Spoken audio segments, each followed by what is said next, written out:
Welcome to Embargoed, a podcast featuring intelligent talk about sanctions, export controls, and all things international trade for trade nerds and normal human beings alike. I am one of your hosts, Brian Fleming. I'm here, as always, with my intrepid friend, colleague, and co-host, who is looking out for his health and well-being and bodily warmth today, Mr. Timothy O'Toole. What is up, Tim? What's up, Brian? It was negative 27 when I got up this morning, and so I thought That's a hat tough. was in order for most of the day. Doesn't matter how airtight your house is, negative 27 is still cold. That is no joke. I can attest to that. It's been a while since I've been in a location that cold, but my hat is off to you as you have your hat on today to weather the cold, to brave the elements for the podcast today. So thank you as always for doing your best to um, go above and beyond as you always do. So thank you. Um, My pleasure, Brian. um, Welcome to everybody to the pod, to the latest episode of the pod. Thanks to everybody who listened to our Russia extravaganza. Not surprisingly, there's going to be some more Russia content today for anybody who hasn't been living in a hole in the ground for the last couple of weeks. Before we get to the agenda for today, the usual message to start: we're not giving legal advice, we're not sharing any confidential information, any and all information that you hear and opinions that you hear are mine and Tim's. Even though they may be impacted to some degree by the extreme cold, they are still entirely our own, and you can blame us if you disagree with them. If you enjoy the pod, spread the word.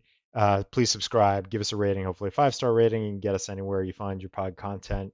And let's get on with it. So again, not surprisingly, we are going to start with some more Russia. We're gonna not really rehash all the ground we covered last time because we obviously spent a lot of time on Russia, but a few discrete issues that I think warrant more discussion that we're going to cover right at the top. In particular, the recent announcement about the potential deployment of the foreign direct product rule with respect to Russia in a somewhat novel, though not entirely novel way. So we're going to start with that.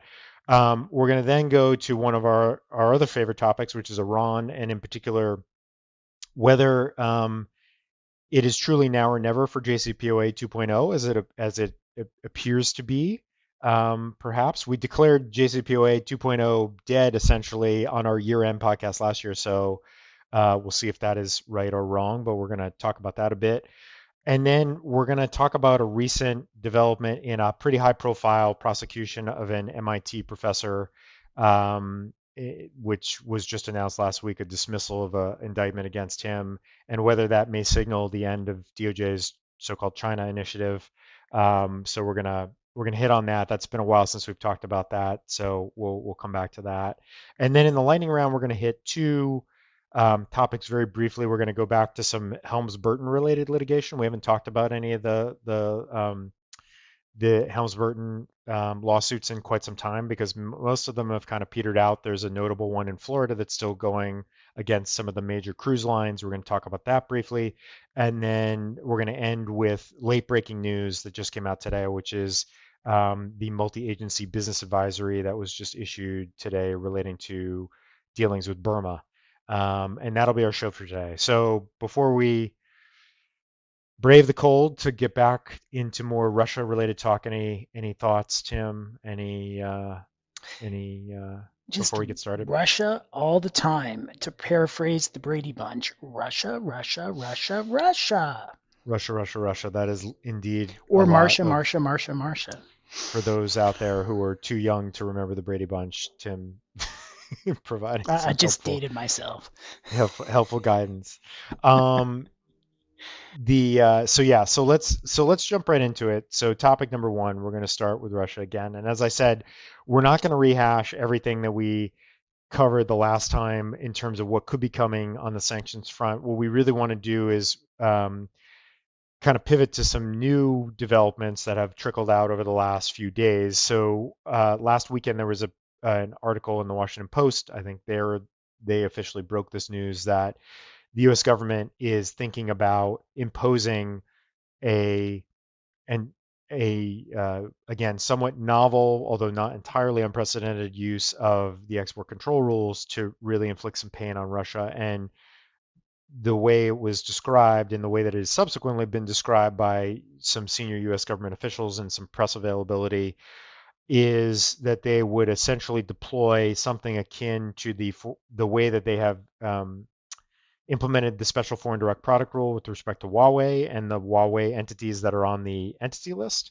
which, as all of you out there, I'm sure, recall and know all too well, relates not only to extending the reach of the EAR beyond its normal scope, but in particular to, uh, with respect to the foreign direct product rule, doing that in a way that will impact factories where there will be, and facilities, and in this case, fabs that manufacture semiconductors with particular types of U.S. Origin software technology and equipment. And so, what was cited in the one example that was cited in the U.S. In the Washington Post article in particular was the idea, and of course the idea here is, again, rather than just targeting one company and the affiliates that are on the entity list with this type of rule, this would potentially be broadly targeted at Russia, and in particular, some strategic industries in Russia that are heavily reliant on chips and semiconductors that would likely fall under the coverage of this expanded rule, namely civil aviation, maritime, certain high technology sectors like artificial intelligence, quantum computing, and other kind of military industrial type enterprises and industries that are very strategically important to the Russian regime and in particular to Vladimir Putin. So this would really kind of hit him where it would hurt more so, not more so, but in a different way than the OFAC sanctions that we talked about primarily the last time. So I want to, and again, this is, and as it's being reported, this is something that's being discussed very closely with allies and others to ensure that whatever is rolled out is coordinated in a way so as not to adversely impact interests that are aligned with the U.S. and would be very laser focused and targeted just on these Russian industries that I mentioned. And the one example that they pulled out in the Washington Post article, which I think is a useful one to bear in mind, is the idea that, and as again, anybody who follows this knows, when the special Huawei foreign direct product rule was rolled out by the Commerce Department back in 2020, TSMC, which is of course one of the largest chip manufacturers in the world, and Huawei was a huge supplier for Huawei, it basically concluded that they could not supply Huawei any longer, or largely could not supply Huawei consistent with the restrictions that were imposed by the new foreign direct product rule. And of course, there have been a lot of things in the news about not necessarily TSMC, but others in the supply chain coming to Commerce trying to get licenses. We're aware of at least a few instances where that was successful, but by and large, the licensing requirement that would be now imposed with a policy of denial, presumption of denial, would make it practically impossible to supply these industries in Russia if this type of rule were actually implemented here. So with that, there are still so many question marks in terms of what's going to happen with Russia and Ukraine. Obviously, a lot of noise, a lot of blunders, a lot of sort of war of words flying back and forth between a lot of different countries and a lot of different parties over the last few weeks. But with this in particular, let's start here. I think we'll cover a couple other new wrinkles to this, but let's start here. Tim, what are your reactions to this? How do you think this could play out? Do you think this would be workable from the U.S. side, and how is this going to impact people more broadly than just the Russian government? So it's interesting because it does seem to try and hit Putin where it hurts. As I've heard the policy described by some of the administration officials, they've essentially taken this growth area or this modernization area of the Russian economy that President Putin has singled out as critical to Russian growth and has been trying to kind of build AI and quantum computing and that sort of infrastructure in the Russian economy, and said, and all of which or much of which comes from U.S. origin technology, and said, we're going to cut this off. Like, you're not going to be able to get it anymore if you cross the line into Ukraine, and that in theory is a very potentially effective policy, and it's one that I heard the policymakers describe as a medium term policy. So it's not going to have an effect right away, but in terms of Russia's growth and in terms of Russia's building of infrastructure, it's simply not going to have the possibility of it's not going to have the possibility of being immediate, but it will prevent longer term growth or medium term growth in those sectors. So it could be very very effective.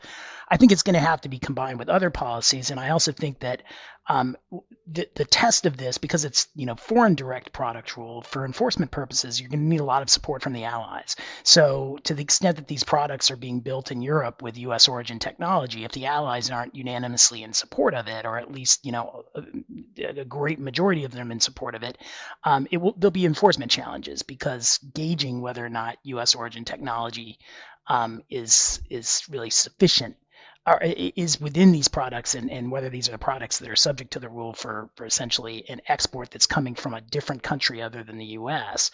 It could be difficult to enforce unless you got a lot of cooperation from other countries. Right, and I think that's a great point to highlight, because obviously I mentioned TSMC in Taiwan, a country that is very heavily invested in staying on the good side of the U.S., especially as a buffer between it and China.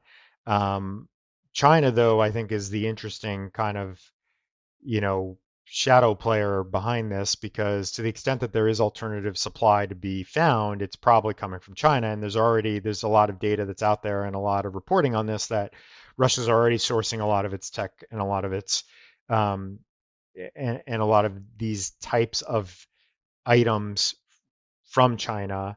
And so it'll be interesting to see if China, just happily kind of comes in to fill the void there, which I'm sure they will try to. Again, this is not a overnight you will see the results of this. It will take a little time for this to play out, given the way supply chains work and given whatever will be built into the rollout of the rule in terms of a buffer and perhaps a wind down period. I will also say that related to this, there's some talk about even so this I think is the big one, from the strategic choking off Russian industry, key Russian industries from this type of technology and these types of chips. And again, I think it is not really disputed that Russia just doesn't have the capability to kind of gin up alternate supply domestically, right? They're going to have to go somewhere else.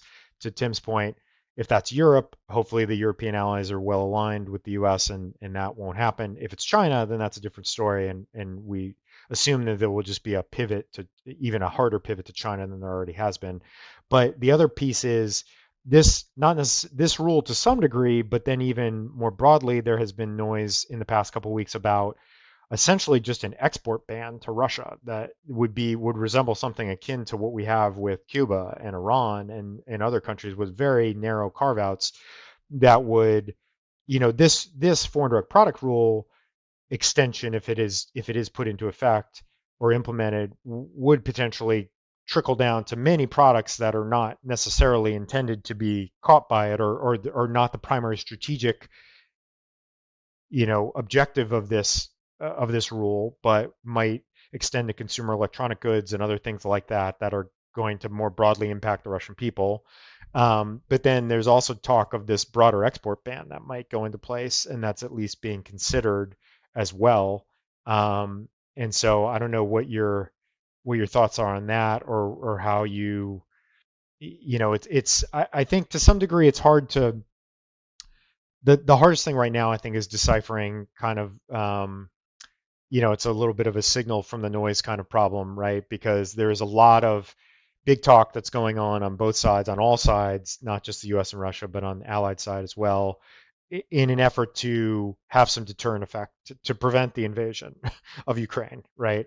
And so what actually plays out and what happens on the ground literally will impact obviously what tools and what measures are going to be taken. And then also, when push comes to shove, what is going to be palatable and not palatable in terms of the collateral consequences that come from the more coercive economic measures that the US is willing to take, whether it be imposition of economic sanctions or imposition of export controls that could really choke off certain aspects of the Russian economy. So I think that's a really hard thing to know right now in terms of what that will look like. But what are your thoughts on that sort of broader export ban, which would really be that would be quite a dramatic step as well. Well, I think like the export controls, a lot of its success or failure is going to boil down to whether the allies go along. And with respect to a pretty targeted export control like the that we've heard talked about, that strikes me as having some chance of success on a multilateral basis because other countries could get on board with that. That's really not that much different from where U.S. law is now. It just would be a change in licensing policy, but it would otherwise be relatively continuous, and other countries could probably be persuaded to go along with it because of the U.S. nexus. I think an export ban is different than many countries. Embargoes are really, the U.S. is one of the few countries in the world that actually does embargoes. Most other countries, certainly Western Europe, they don't do embargoes. They do lists often. They'll do export controls, but a full-fledged export cutoff is something that will be very difficult to persuade the allies to go along with, in part because that's not really how they operate usually, but also because, from the U.S. perspective, Russia is a relatively minor trading partner.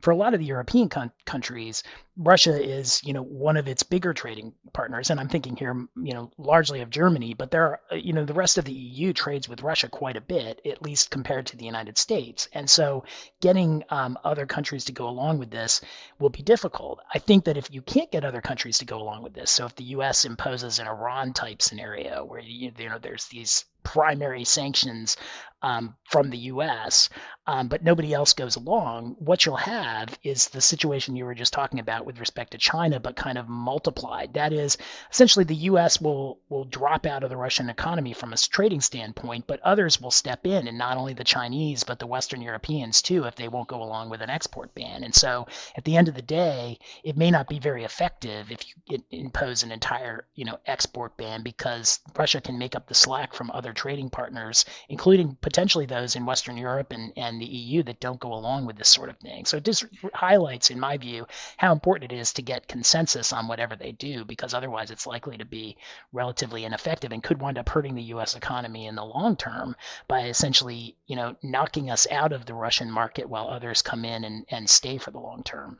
Yeah, the economic interdependence of Europe and Russia is not to be understated. And in fact, we got a couple of comments from people on the last pod about that very fact, and just sort of underscoring the point that the harsh, unprecedented, overwhelming sanctions that the U.S. policymakers are touting right now are going to be difficult in some ways to not only implement, but to get our allies to really get on board with, because it is going to do them a lot of harm as well. And in fact, I just saw an article today, I think it was in the New York Times, that talked about the fact that the new German chancellor may be wavering a little bit on sort of how hard to come crashing down on Russia in the event that there is an invasion. So that's that certainly doesn't bode well for.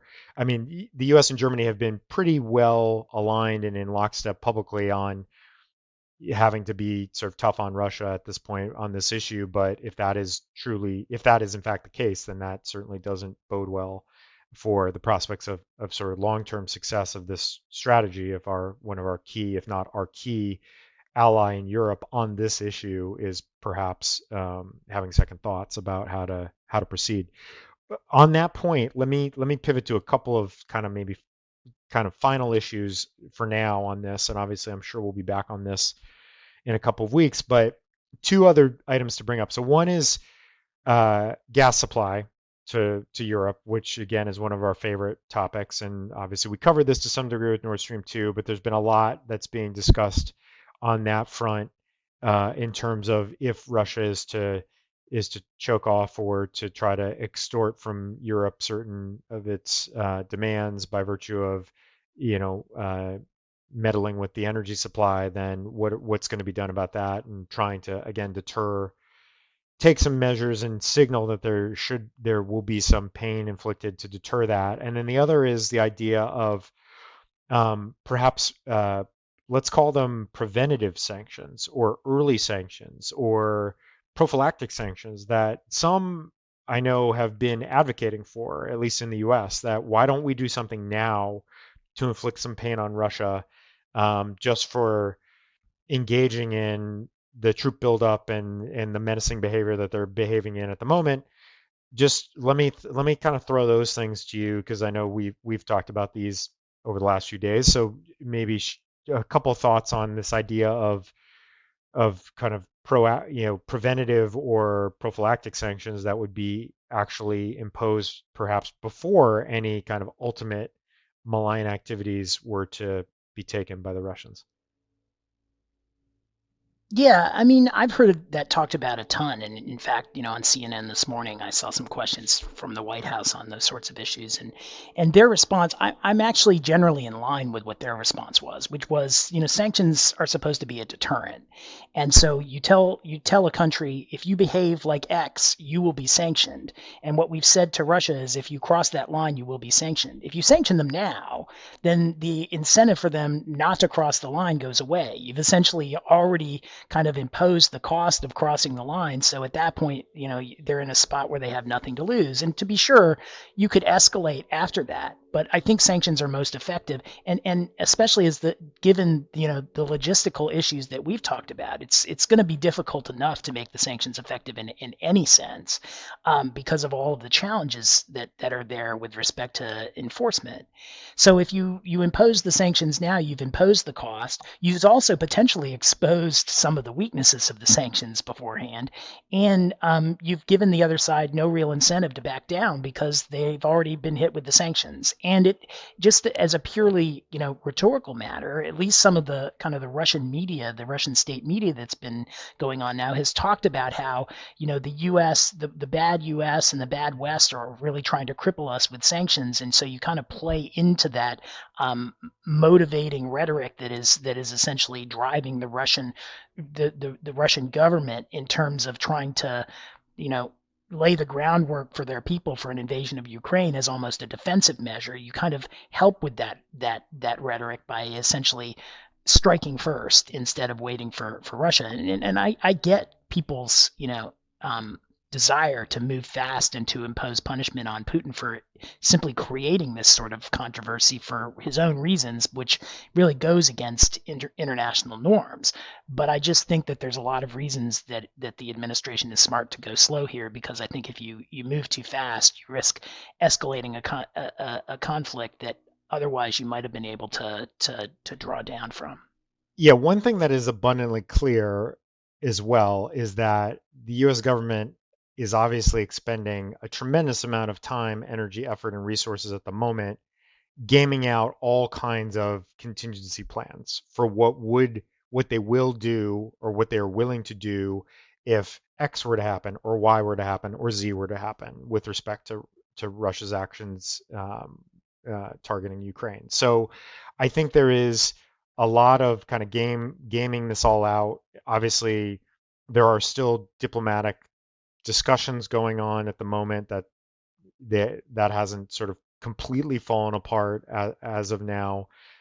So that is still certainly the path that the U.S. is trying to pursue. But what is being made abundantly clear to Russia and the rest of the world is we are prepared to act if, in fact, there is the red line is crossed, and you, Mr. Putin, should expect a lot of pain. So again, what precisely that'll look like, it now seems that we're getting a little bit better picture of kind of how robust that package of sanctions and export controls restrictions could be, but it's still sort of where we come down ultimately is going to depend on what the actions are at the end of the day. I think that is going to dictate sort of how harsh this is going to be and what's going to be targeted. Maybe one last. Sorry, go ahead. No, I was just going to jump in on one of the other points that you made, which is the gas supply. I mean, Yeah. that issue also is really complicated because on the one hand, because it is such an important industry to Russia, it is an obvious topic for, or an obvious target for U.S. sanctions. So, I think we talked about it on other podcasts about the possibility of, putting, large Russian state-owned, energy companies onto the SDN list would be a really significant sanction for Russia, but it also would be a really significant sanction for Europe. And so some of the talk that I've heard now is that, that Russia might actually just cut off the supply. That is, it almost puts itself on the SDN list as a way to make Europe feel pain by essentially cutting off transactions with Europe before the U.S. cuts off transactions with it.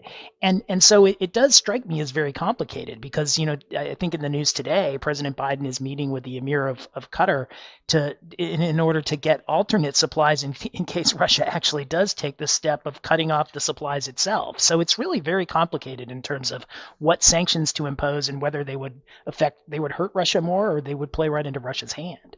Yeah, how the levers get pulled to achieve the objectives that are desired here is a very complicated set of questions and analyses. So I don't envy the folks that are sitting in the skiffs around Washington D.C. trying to game all this out at the moment because it is incredibly uh, complicated. It's incredibly high stakes and it will have obviously in, potentially a very lasting impact on many different aspects of not just what's happening between U.S. and Russia, but Europe and Russia and China, and many of the biggest sort of global dynamics from the trade and foreign policy um, standpoint are really kind of on the line here in terms of what may happen. So how this plays out is going to be fascinating and also is it's fraught with a lot of peril from all sides. One last thing that I will mention before we move on to Iran, one thing, just to go back for 1 second to the foreign direct product rule, one thing that I know that Tim and I both experienced when we lived through this after in the wake of the Huawei rule being implemented was the difficulty and in some ways the lack of preparedness on behalf of entities certainly outside the US to kind of wrestle with what the new rules really meant for them. People who were in the supply chain or had relationships to Huawei who were very unclear whether or not the nature of their relationship would potentially run afoul of the new restrictions.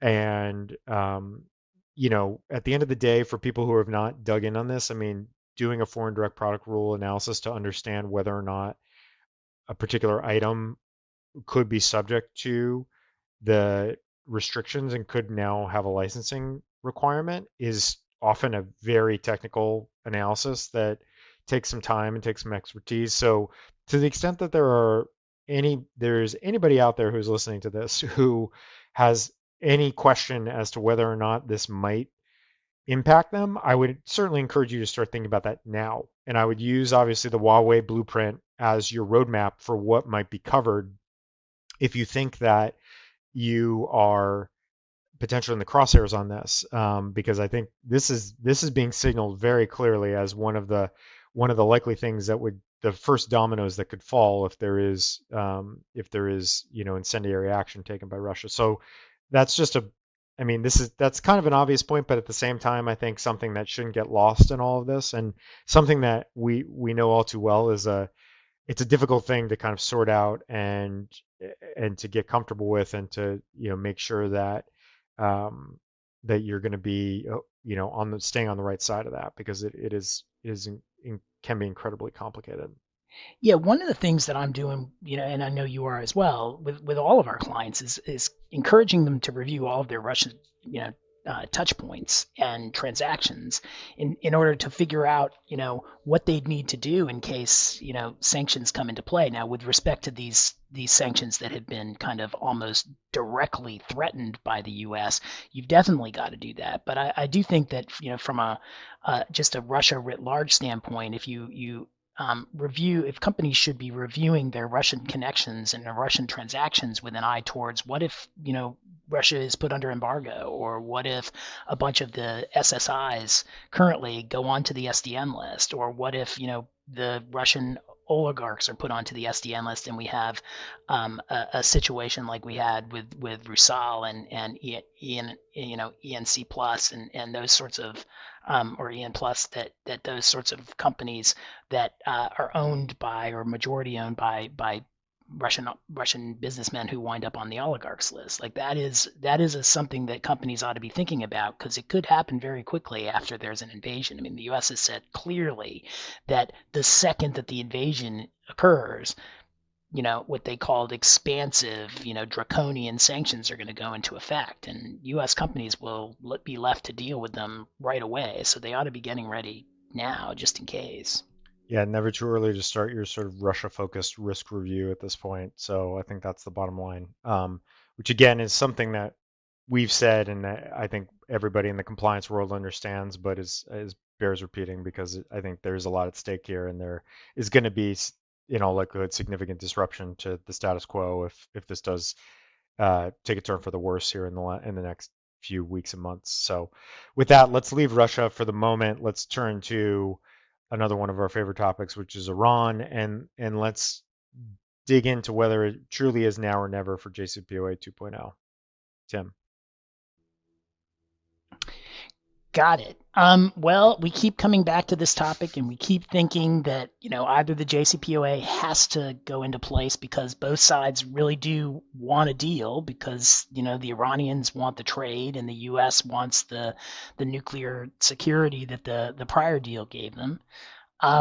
But alas, it has slipped away over the past year, and we're a year into the Biden administration, and it looks like there's no deal at this point. In the last few weeks, the administration has started talking about time running out. Now, we've already talked about time running out, months ago, because the length of the deal and the benefits that each side gets are limited. And so the longer that you wait to go back into the deal, the less time is left in the deal. And I think the less likely it becomes. In recent comments from the administration suggest a matter of weeks before the talks end, although there have been reports now of some progress in those talks. And so, although we have kind of declared several times that the JCPOA looks dead, it doesn't quite look dead yet. I think we're down to the final 3 weeks or so. Although, who knows? Because although that's what's coming out of the U.S. administration, the Iranians are suggesting that that's just a talking point, and that that's just an artificial deadline, and they're not going to be driven by artificial deadlines. So, we may be close to a deal, we may not. The administration has suggested we'll know for sure within the next few weeks, and I think that's probably right, because I think time, just for a variety of reasons, and not just an artificial deadline, is not on anyone's side if they don't cut a deal soon. But we'll see. I think that the signs out of Vienna are more positive than they've been in a while, but still, no deal. A point that's been made by many, including Tim, is the fact that it seems Russia and China are committed to getting a deal done, and have now leaned on the Iranians to get them to perhaps back off of some of their more unreasonable demands, and that is perhaps what has jump-started this slightly more hopeful stage of the negotiations. We shall see. I think that another point here that is, again, bears some consideration and some thinking about is, if there is a new deal, if we do have a JCPOA 2.0, what does that actually look like? Are we truly just reverting to the old deal that was, now set in play, set in motion, 6, 7 years ago, a long time ago now, in the grand scheme of things?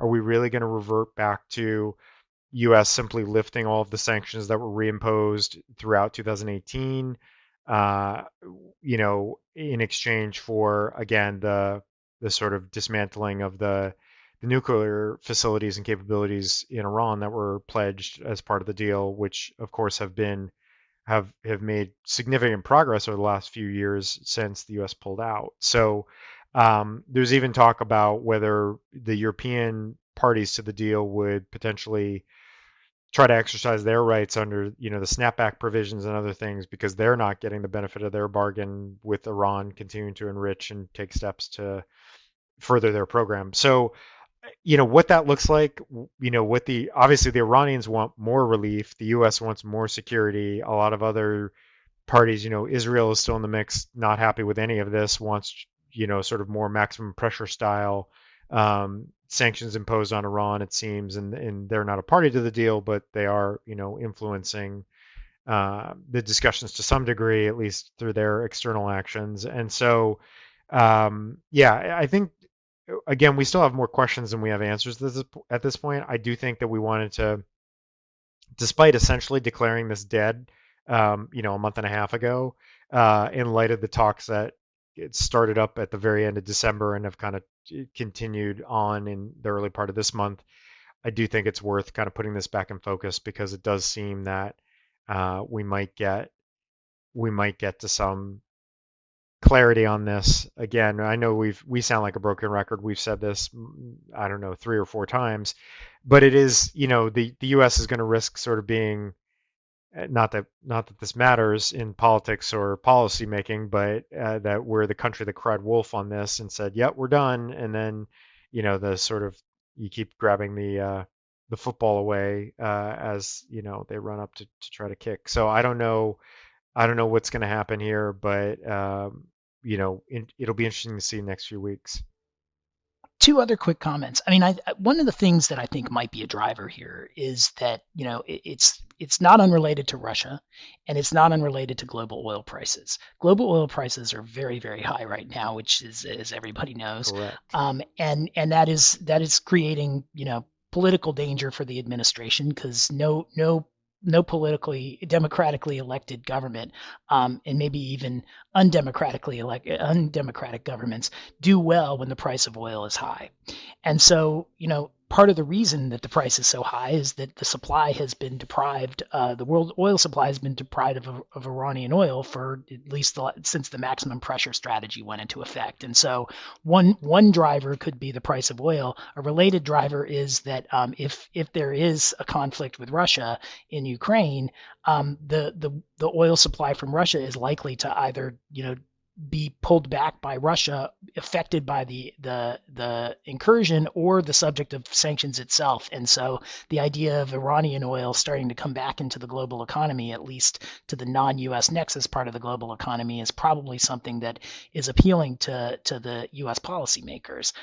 Um, in the same way, I think that the flip side of this is I saw some articles talking about how maximum pressure had really greatly reduced the supply of global oil, so that the Iranian oil in the world's oil supply has really dried up since maximum pressure.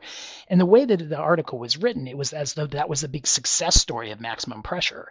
And I guess if the goal of sanctions is to drive down the supply of a particular oil from a sanctioned country, then yeah, it was a success. But my understanding was that the point of sanctions was to stop their nuclear program, and in that sense, it was a massive failure because the fact is that, and I don't think there's any dispute about that, Iran is way closer to building a nuclear bomb than it was when we backed out of the Iran deal, when we backed out of the JCPOA and started putting this maximum pressure on. So yeah, if the goal was to dry up Iranian oil sales, that maximum pressure did pretty well. If the goal was to actually stop Iran's nuclear program, it was a massive failure. And so that also, in my mind, explains why it is that there's pressure to get back into the deal, because we can dry up the Iranian oil supply all we want with sanctions, but it didn't stop them from getting the bomb. And so if we really want to stop them from getting the bomb, getting back into the deal may be the best way to go. Yeah, I guess the counter argument would be that it's that pain of depriving them of revenue that has at least brought us back to a point where they're willing to even discuss this. But I think that the counterpoint to that would be exactly what you said, which is now they're just emboldened, feeling like they should ask for more because they've kind of weathered the storm, or at least have, relatively speaking, weathered the storm. They're not. I don't think there's any narrative that would suggest that the Iranian economy is thriving at the moment, but um, you know, all things considered, it is kind of hanging on, and perhaps could hang on for some time longer, even if even if there is no deal reached. So we shall see, but we wanted to kind of put that back into focus for everybody because this is one that we certainly hear from people about pretty regularly in terms of what is going to happen, what will this mean, and I think we have to keep a close watch on that, along with Russia and Ukraine. So that brings us to topic number 3, our last main topic for today, which is DOJ's China Initiative, and wanted to talk about kind of two aspects of this, starting with what was a pretty look, I will caveat by saying, as anybody who listens knows, this is my former colleagues in the National Security Division sort of oversee the China Initiative and oversee the investigation and prosecution of the criminal statutes that are kind of part of the China Initiative push, including the cases that have been brought against so-called non-traditional collectors, which for those out there who don't know what that means, just means not trained intelligence officers who are deployed to various countries to obtain information, obtain valuable technology, and bring it back or send it back to the home country. And that's exactly what we had in the news recently, which is the case against the MIT professor which was just dismissed. This is Gongchen, and that was just dismissed about a week ago. And this is and so for those who weren't tracking this too closely, he was not charged. This is all relating to what were alleged to be material omissions on grant applications to the DOE. Essentially, that's what it all boils down to. And the idea that he did not disclose ties and funding that he had with certain aspects of the Chinese government and Chinese entities, and foreign bank accounts and the like. And so that's a oversimplification, but that's essentially what it boils down to. Is he was charged with wire fraud, failing to disclose file an FBAR for a foreign bank account, false statements. That was the sum total of what he was charged with, or what he was indicted on. And that case was dismissed in whole because apparently in the course of the post-indictment follow-up that DOJ was doing, they spoke to folks at the Energy Department who confirmed that they would not have expected him to disclose any of these things, and therefore they couldn't really have been considered material because they wouldn't have impacted just the way that the grant application process was set up. That's just not information that was necessarily called for, so he wasn't necessarily hiding anything or trying to obscure the fact that he had these ties. And in any event, they wouldn't have necessarily changed the outcome of the application process. Is sort of, again, I'm oversimplifying, but that's essentially what it boils down to. And so the case was just dismissed. This is a case brought up in district court in Massachusetts. New U.S. attorney came in, they looked at the case, and they just dismissed. So I think that what I want to highlight here is a couple things, and then I'll throw it to Tim. So if you look at first of all, the priorities of DOJ's China Initiative as they are set out, and they're still on the website. I went yesterday to look, and they're still there. It is still technically, in force, being pursued every day by the good folks at DOJ. Although there have been some, at least anonymous confirmations that they may be kind of folding up the tent or rebranding the initiative in some way. If you look at everything under there, which is, combating economic espionage, ensuring that sensitive technologies are not, stolen or exported illegally back to China from the United States, using the CFIUS process to protect U.S. interests in sensitive technologies and critical infrastructure, et cetera. Those things are not going to change. Those things have been the policy of the U.S. government and DOJ. Those things are going to remain at the forefront of what certainly the National Security Division is doing with respect to China every day. And I don't think that any of those are particularly controversial goals either. And if you look at the laundry list of cases that have been brought in service of those goals, it is lengthy, and I don't think you would find too many people that would say that is all that problematic or surprising from a U.S. national security and sort of law enforcement interest perspective. I think what is probably going to change is certainly, again, there's signals that the whole program, this initiative, is perhaps going to be jettisoned and it's going to be kind of taken down to at a slightly lower register. This idea of non-traditional collectors that I mentioned at the outset, and this is something that I can attest to the fact is something that has been talked about and an interest of law enforcement and the national security apparatus in the U.S. for a long time, not just with respect to China, with respect to other countries, but I think it sort of ends up being China ends up being the sort of poster child for this issue or this phenomenon. Um, these are hard cases to investigate. They're hard cases to prove. They're hard cases to charge.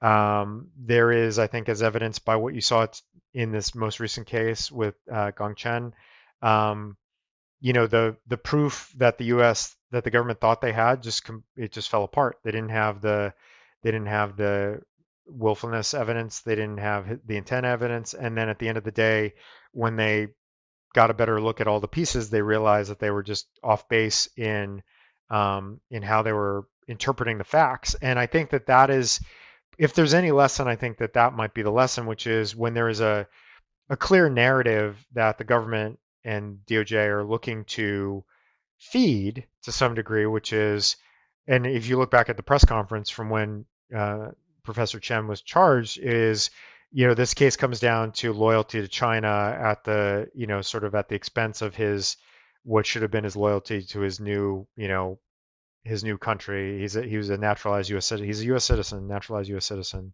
and his obligations in pursuing grant money from federal agencies essentially is kind of how it was kind of again encapsulated, and that's a very tidy narrative that look, it is applicable. It is correct in some cases.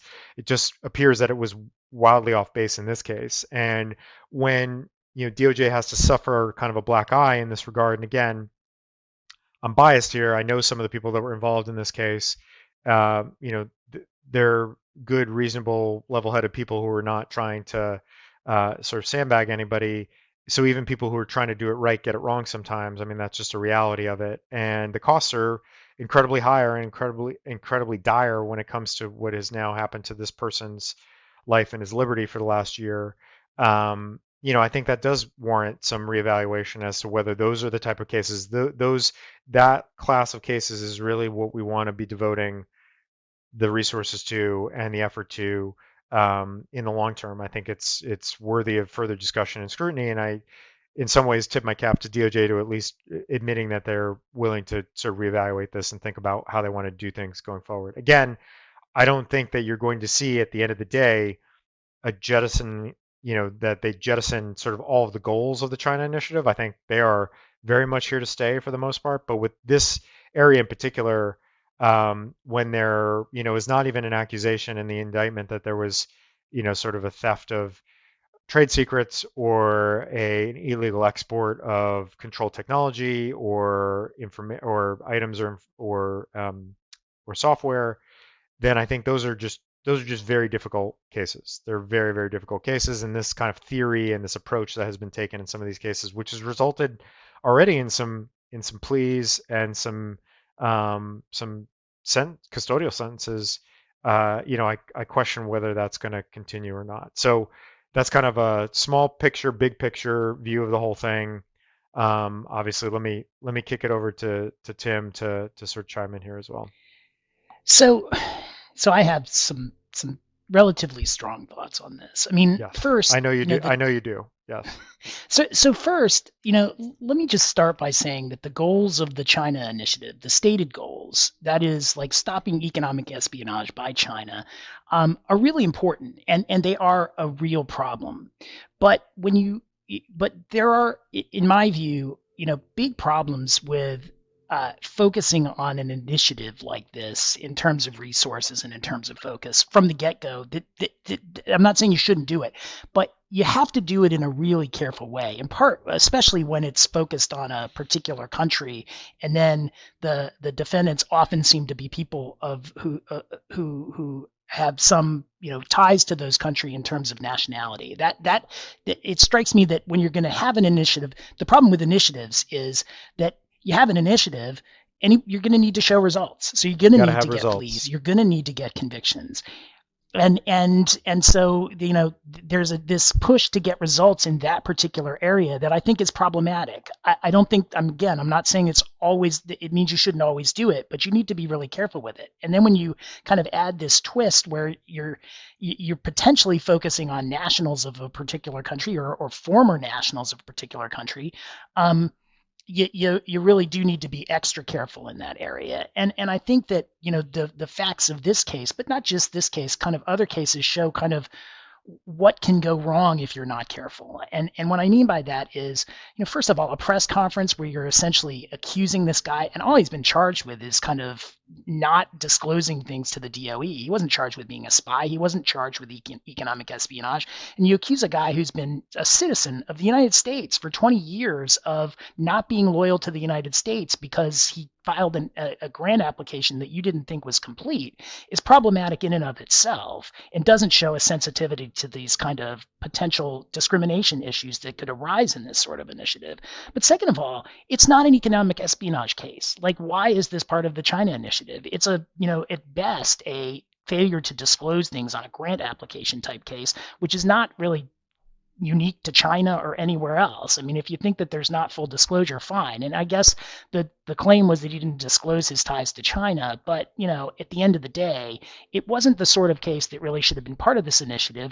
And it seems like a case that was brought in a way because they thought they could make that prosecution because the evidence was entirely within their possession, as opposed to an economic espionage case that often has links to China that are much more difficult to investigate. And so I really do think that that sort of prosecution does, the fact that it's there, and let me also, give a shout out to Rachel Rollins, who's the new U.S. attorney in the District of Massachusetts, who was previously the elected prosecutor for Suffolk County, who really, to her credit, came in and ordered a review of this after they found out that the Department of Energy really wasn't backing up their case, and did a very brave thing by dismissing this case, because everybody gets a black eye when they dismiss a case like this, and being willing to take that is what the hard sort of decisions that the good prosecutors can and should and here did make. So this is not an anti-prosecution statement from this, but it's a statement from me that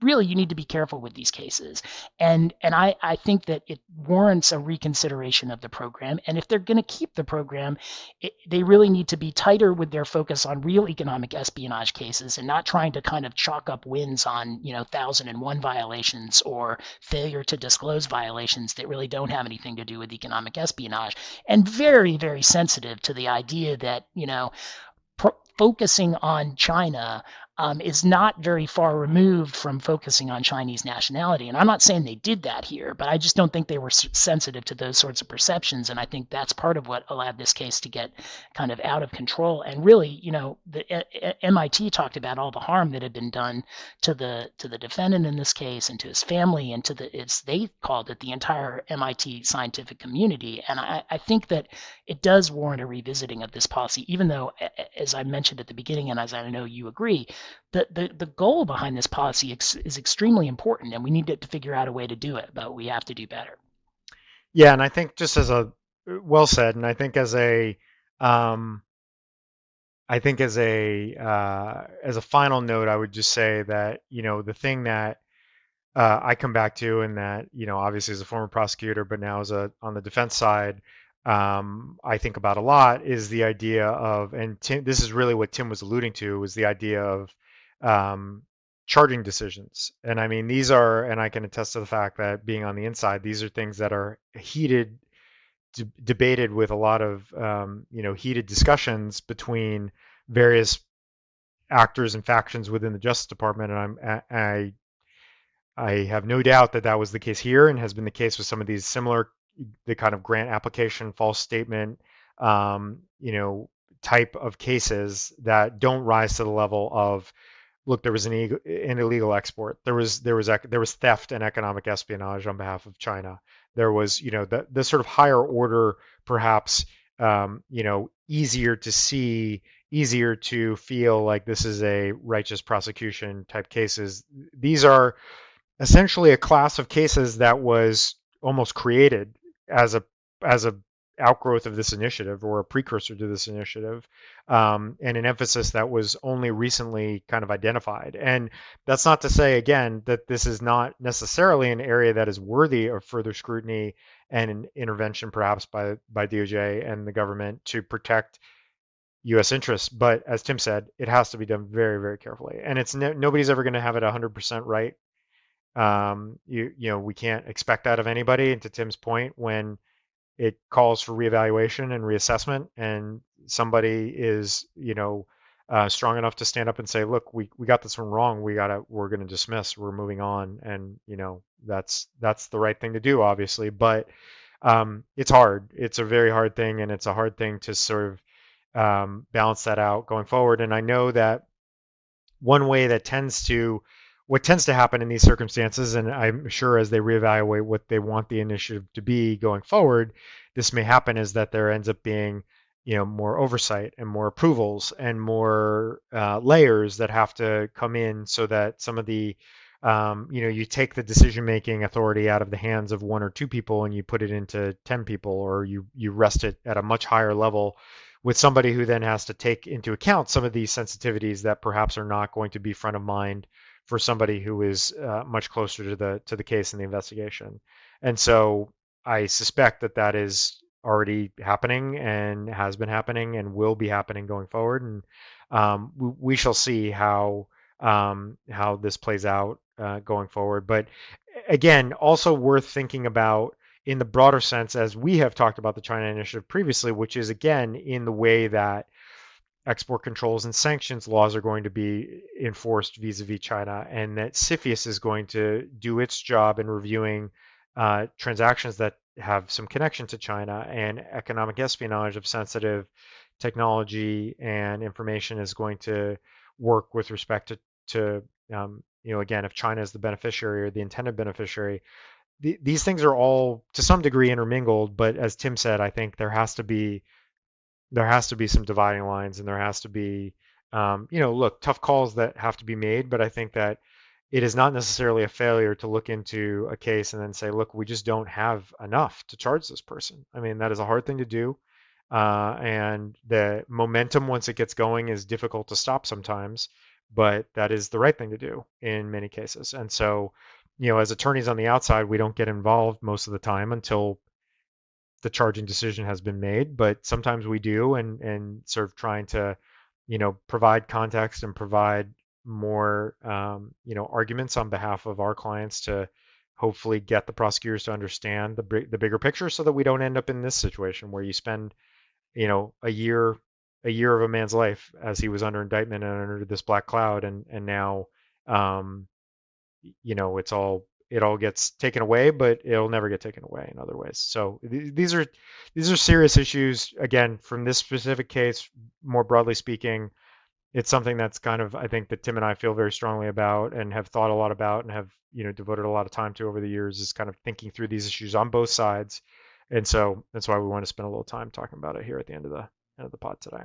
So Well said. Well said. I mean, so brave decision should happen more. yeah. So with that, let's wrap that one up, and we will move on to a couple of final topics in the lightning round.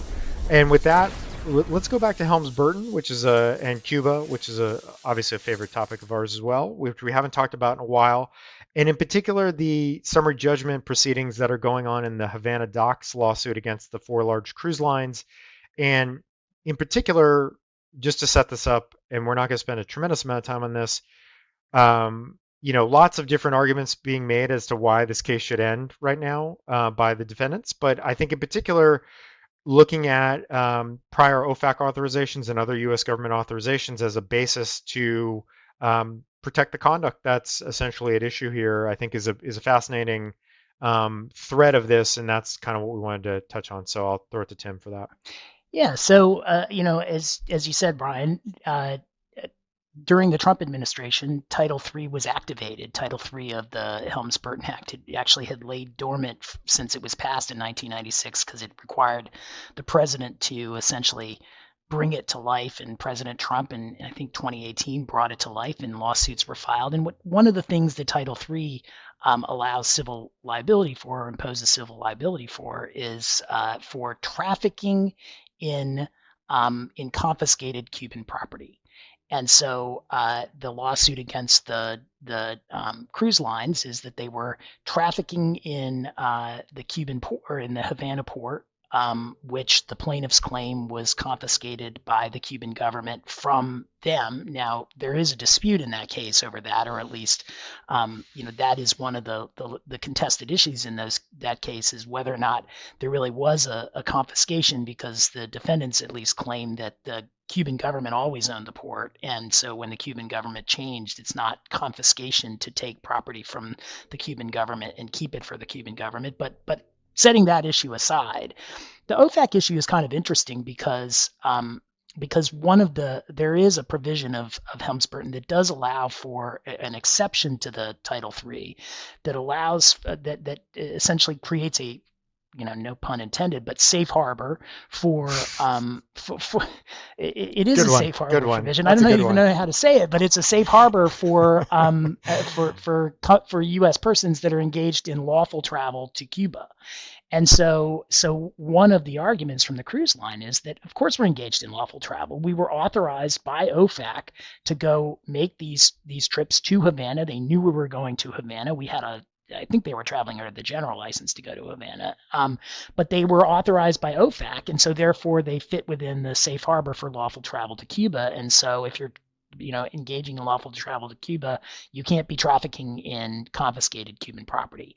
It's an interesting argument, and it sounds right to me. I mean, I have to admit, when I first looked at it, I was a little bit skeptical because, OFAC authorized you to travel to Cuba. It didn't authorize you to traffic in confiscated property. And so to the extent that you are trafficking in confiscated property, that would seem to be, not a defense to say, well, OFAC let me do it, because I'm certain that if you look at the general license, or if they had a specific license, it doesn't say that they can traffic it, that as part of the license they can traffic in confiscated property. But given the safe harbor provision in the law, I think it's a pretty interesting question, and one that they might win on, because if there is this lawful travel to Cuba exception, then they seem to fit within it if they're authorized by OFAC to travel to Cuba. Yeah, there's an interesting point in the brief from the defendants that sort of calls out the fact that, well, look, the GL didn't specify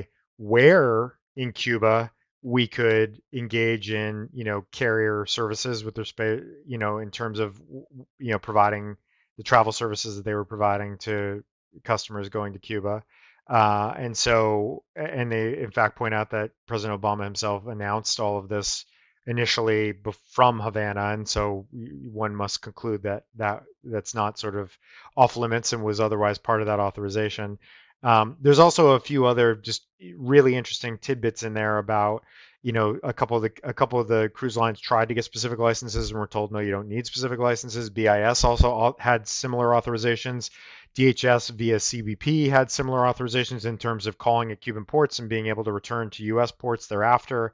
So there was an entire regulatory mechanism that was set up here to allow for this, obviously, back when the rules were relaxed for a few years. And it is one point that was brought up apparently in the brief Senate oral argument was the idea that for plaintiffs to claim that that's not good enough, that you're not able to sort of rely upon a duly authorized pronouncement from the U.S. government by OFAC or by these other agencies that is clearly granting you permission to, act in a certain way consistent with the law and the regulations, that you really need to bring an APA challenge to that if that's your problem. And it's not, trying to litigate that as part of this private Helms-Burton Title III lawsuit is just not the right place to do that. And so it'll be fascinating to see. We kind of wanted to just flag this one for people because it's been a while since we've talked about I think this actually, I think we've talked about this particular lawsuit before at a very early stage because this is really the one that's been the most active, quite frankly. There has not been much.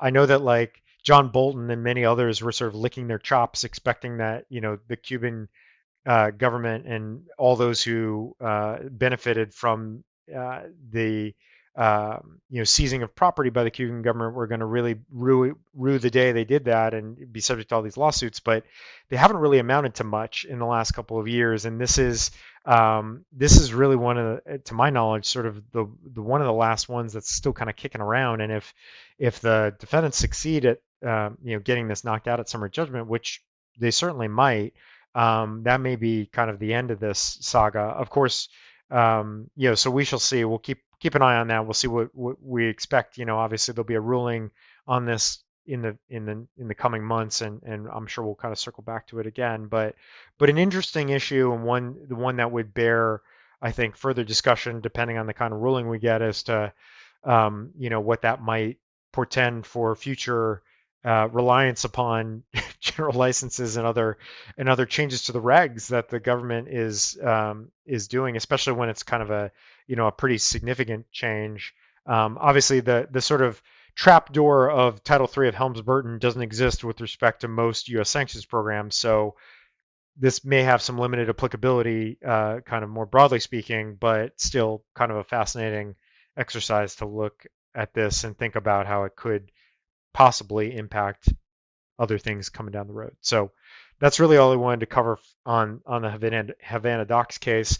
And then the final thing that we wanted to mention in the lightning round and for the pod today, which is late breaking, so we haven't had a ton of time to sort of sit with this, but I think it's worth flagging, and it's in line with other items like this that we've talked about in the past, which is earlier today, just a couple of hours before we started recording, there was a joint um, advisory that was issued across just about every agency of the U.S. government: state, treasury, commerce, labor, homeland security, and USTR, if I'm not mistaken, that is targeted at highlighting risks and considerations for businesses and individuals with dealings in Burma, and in particular with dealings with entities that are obviously responsible for the coup or that are benefiting from or connected to those individuals and those entities. And so, in consistent with what we have seen with respect to Hong Kong advisory, with respect to Xinjiang, with respect to some of these other advisories, this is kind of again, a sort of neat little branding effort to kind of tie up in a nice little bow all of the various elements of compliance concerns that one could have from a U.S. perspective with respect to Burma, essentially.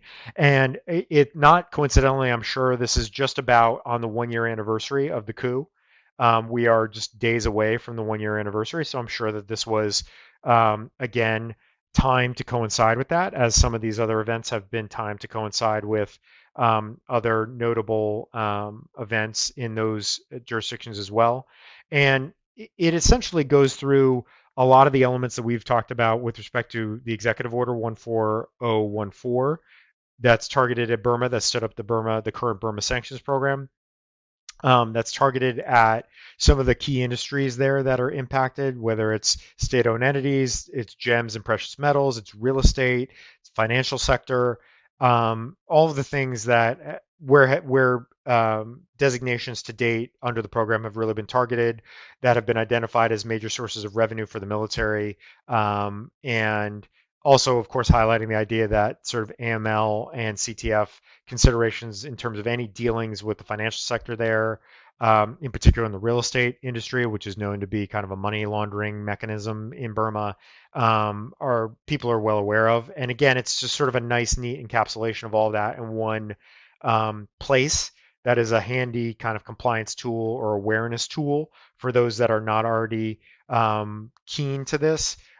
Forced labor is another aspect here that I think gets highlighted as well, both on the DHS and the Department of Labor side. So also worth noting. I think that for the most part, I will say that from my experience, my clients who have had dealings with Burma are sort of well on top of this and have been tracking this very closely since a year ago and have made adjustments to their own risk tolerance and their own dealings with Burma already. So I think that for the most part, this seems to be an issue that is well understood. But again, notable that on the eve of the 1 year anniversary of the coup, that this is coming out, and again, as an awareness tool, as a branding mechanism, as a general, kind of effort by the USG to kind of bring this to a perhaps a higher level of visibility globally. Just something that, again, hot off the presses that just came out today that we wanted to just flag for everybody really quickly. Yeah, I mean, any company that has business in Burma should be taking a look at this. I think it's a handy guide. I think it does a good job with, especially in the final appendix, of really chronicling all of the many additional risks that have arisen from doing business in Burma since the coup in February of 2021. Um, I mean, I will say, one of the things that I think is it's in there very briefly, but I think they probably could have expanded on a little bit more. They added the Commerce Department added Burma to the list of countries that many goods can't be given to military end users and military end uses, or that exports of goods on Supplement 2 to Part 744 can't be sent to those sorts of entities. And given the fact that there was a military coup and that there are a lot of industries that are state owned, I do think that that is a complex question that is one that could arise a lot, because the definition of military end user, as we've talked about here, mostly in relation to China, is very broad. And so my guess is, and I actually haven't had it come up in my practice yet, but my guess is if you tried to look at particular entities in Burma that had some relationship to the government, that they may well qualify as military end users, given that the government now is the military. Yeah, that's a really, really good point. And I have had this come up a couple times in the last 9 months since they got added to that portion of the regs. In, and in particular, I think it came as a surprise to certain companies that perhaps if they were exporting certain items that were subject to certain ECCNs that they were going to need a license to do that now if they were, or arguably would need a license to do that now, depending on who the ultimate end user is going to be in Burma. I think that is, for whatever reason, it is not. I think because the China, Russia, Venezuela aspect of the rule dominates, it seems, in terms of public perception at least. Burma gets forgotten. I've probably edited more times than I'd like to remember. Language in certain end use certifications and other things to add Burma into the to that recitation, because it does get forgotten, or it's not been updated in a timely way. So that's a really good point, and is one to certainly bear in mind for anybody out there who might be doing any business that does touch on Burma, is that you do need to sort of know ultimately where that's going, and be well aware that if you are dealing in any goods that are subject to the ECCNs covered on Supplement 2, that you need to be very, very careful of that and make sure that it's going to be appropriately authorized.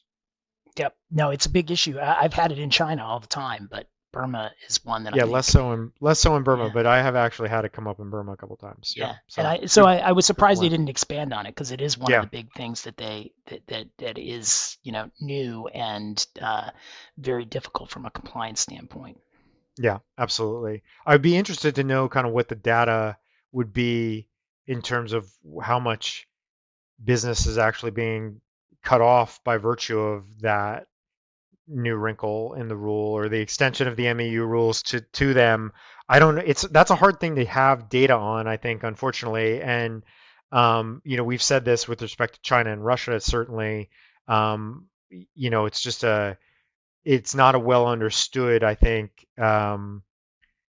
you know, data set ultimately. And so how you and to your point, because the rules are a little murky, and because it's kind of a very fact dependent question about what is a military end use, what is a military end user, I think it's hard to know precisely sort of how many transactions, or even potential transactions, could have been impacted by that. Yep. No, totally agree. But Yeah. it was a good guide, very Yeah. handy. Thank you. Agreed. thank you to the Thank you to, multi-agency effort. yeah, thank you to anybody who worked on that over their holiday break to Yep. get that done, as we've talked about in the past. So with that, we'll end on that. That is our show for today. This will be up very beginning of February in all likelihood.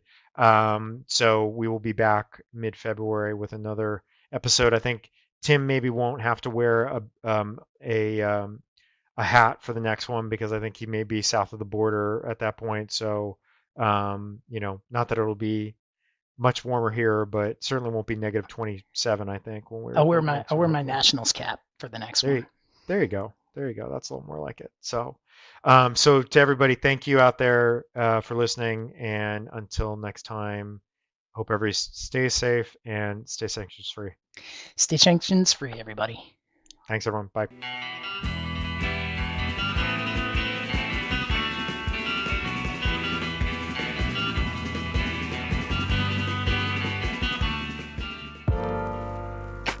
This podcast was produced by Heartcast Media.